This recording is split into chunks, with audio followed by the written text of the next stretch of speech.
will be knocked and you will die. That's true. And it will be forgotten. That's the end. So even when I'm in my reign, nitatorokea kwa bush kama naona sitaenda mahali pabaya for the sake of my that is exactly marriage for you. Okay, that's the simplest. Unaona mwenzako anakuja na vita. Wezi unamuondokea.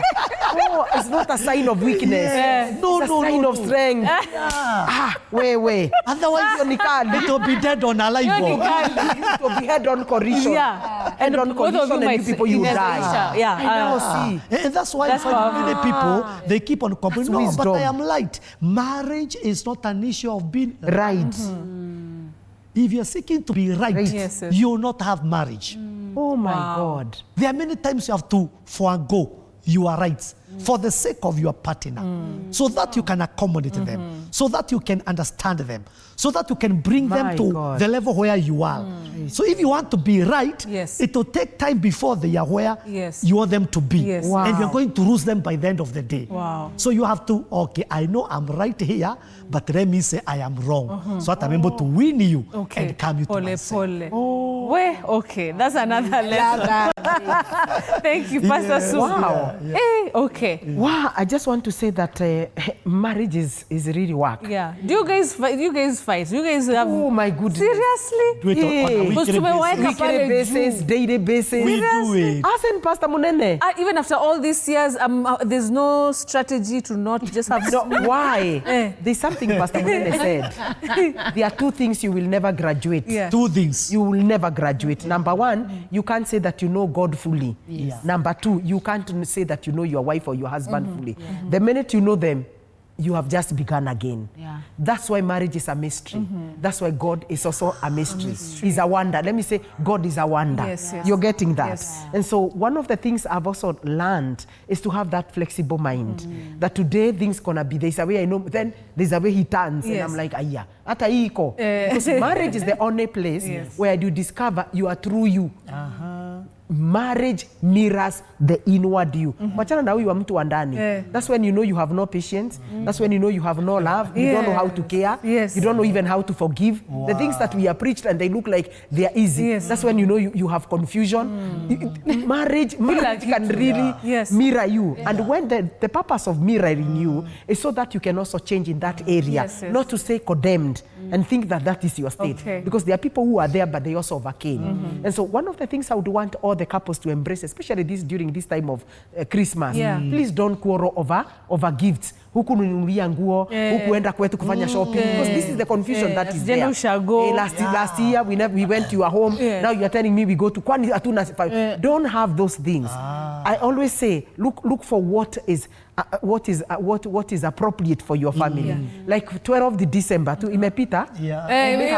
We may have gone at Pastor Munene's. This time round, if you want us, we go on 25th. Let us go. Then 26th we can go. Because this is the time that people argue about. But learn to communicate.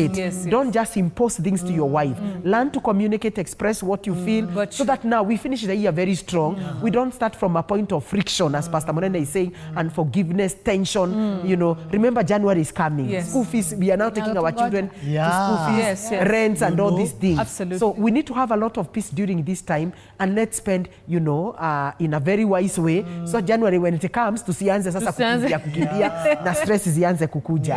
I think it's just a matter of talking. Two cannot work together unless they agree. You get the point. Exactly. So that agreement comes by us talking. And then another thing I would also challenge the couples as a New Year resolution.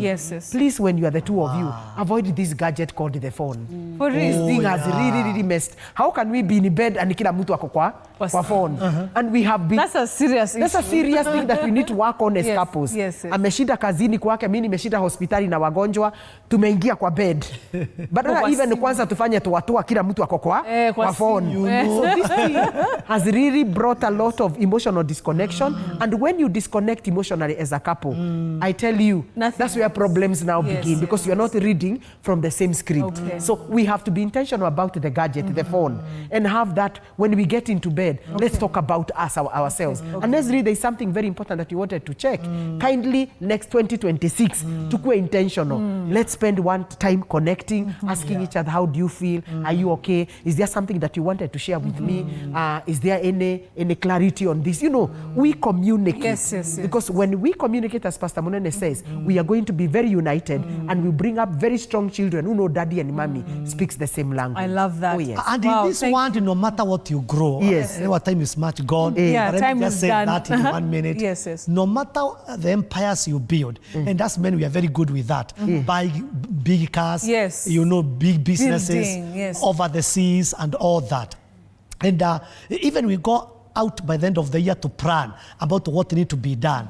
I think, to me, the greatest decision you can make as a family person is to grow your family, to grow your marriage, to grow your children. Okay. Have resolution. What do you want for your family 2026? Yes. How will you grow it? Where do you want to be? It's very, very important, because no matter what I build, and I build many things, Yes. if I don't build Sue Very true. together with my children, it shall is bring all you in down. vain. Nothing. It All is right. all in vain. Okay. So Wow. let us have resolution to build our family as a number one All right. resource.